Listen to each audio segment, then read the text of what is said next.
Bobby, look at the devastation. Here we are, Tornado Alley here. We're looking at a new situation. Two main power lines that cross this Mohawk Valley River. One of them's in the water, and if the other one goes, power will be out for the entire Northeast and Canada. This is a real deal situation. Right there. Big one's right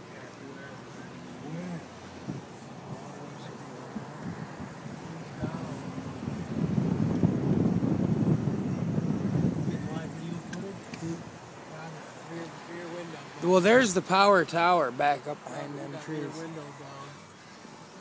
Here, this is a real situation here in upstate New York. We're gonna see what we can get you for footage.